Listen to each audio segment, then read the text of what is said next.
attempting to expand the jurisdiction of the Katarungan Pambarangay because that will require a legislation to amend Katarungan Pambarangay, but perhaps the judiciary can support that.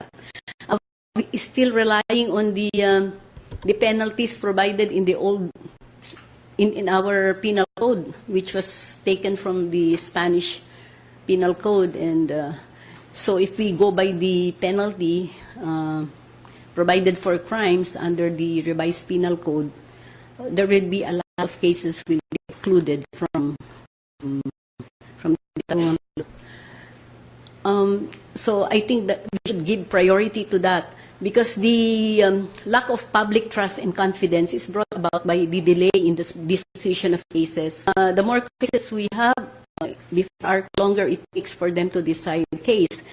We were told that the way we are getting 12 cases in a day, and then let this case be heard for 30 minutes or one hour, be heard the parties. So we're waiting on continuing trial. It is difficult to just impose it right away, but it has to be done gradually. So what we did when I was there was to select simple cases where the crime involved is not so difficult to deal with. When cases where there is only one party involved or one accused involved, because there are cases there where there are 25 accused, and these 25 accused have 25 lawyers. It's hard with simple cases.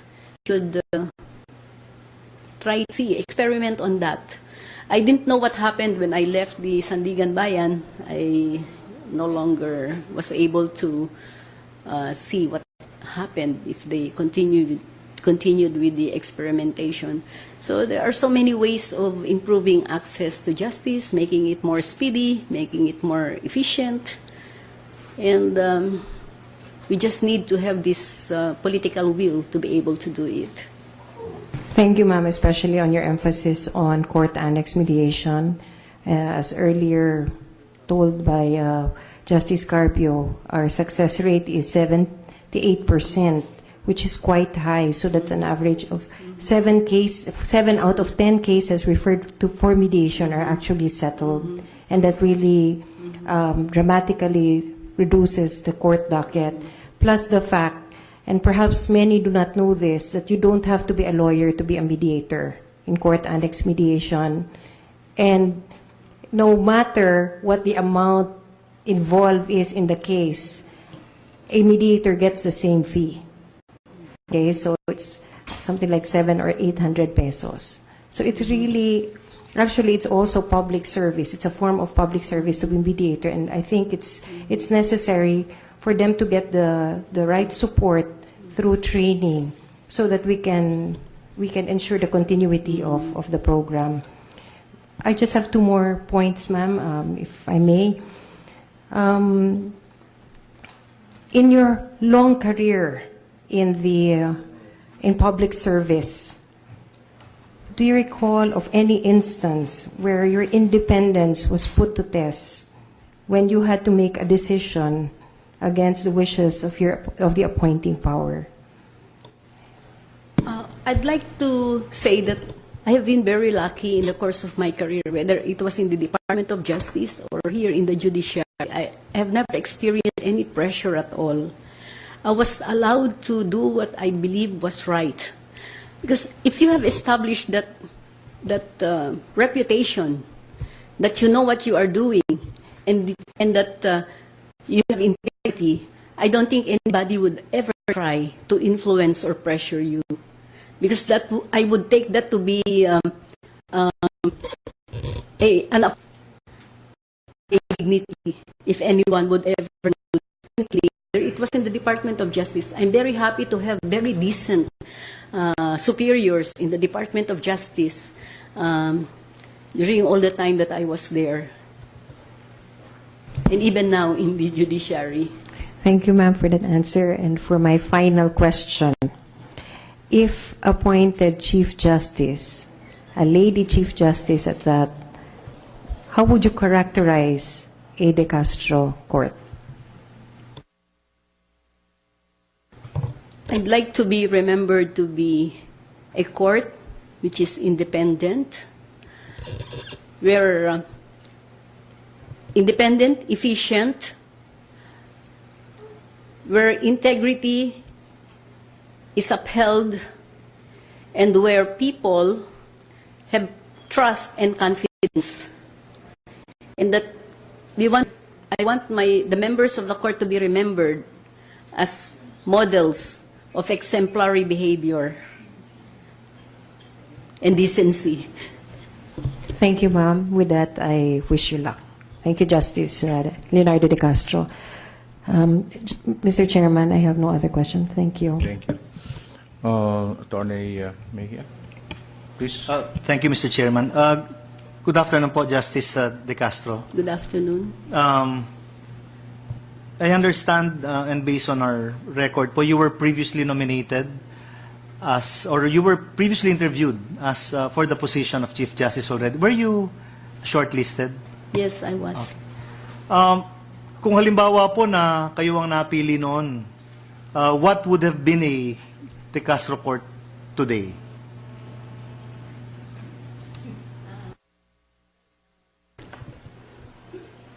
I would hope that there was no impeachment, that I would not be subjected to impeachment, and that we're able to continue on with our work in peace. Talking about the impeachment po, as you know, the one of the major issues in the impeachment was the SALN, no? Kanina po, paglabas ko, may nagtanong from the media sa akin, Sir, why are Supreme Court justices hesitant to submit their SALN? Sabi ko, alam mo, ba't ako tinatanong mo? Hindi naman ako. Sabi ko, itatanong ko yan mamaya. So, itinatanong ko po, is there hesitance really on the part of associate justices or justices of the Supreme Court to submit their SALN? Kung meron man po, why? No, I don't think there is hesitance. Because when we were appointed to the Supreme Court, there was already that old guideline.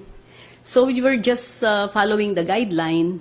And that guideline was adopted because the court was worried about harassment being done to the justices by disgruntled parties.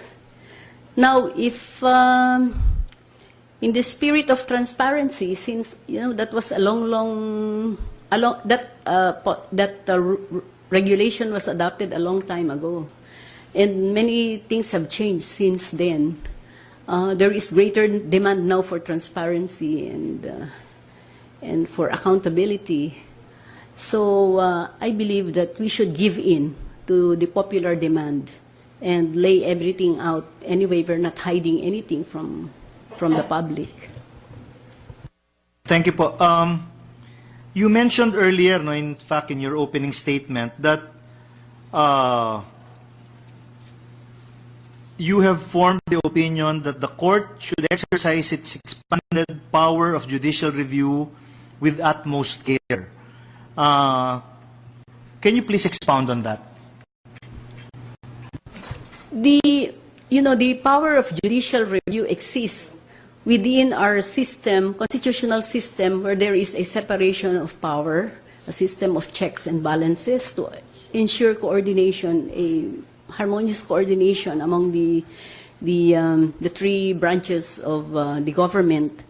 And I have come to know in the course of my work in government that the legislators and the president oftentimes are required to make policy decisions. And their policy decisions are based on many factors. The members of Congress have to know the pulse and sensitive constituents, the people who elected them in office. So the president, he takes official action.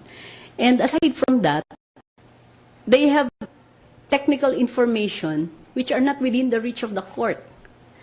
The president is concerned about national security.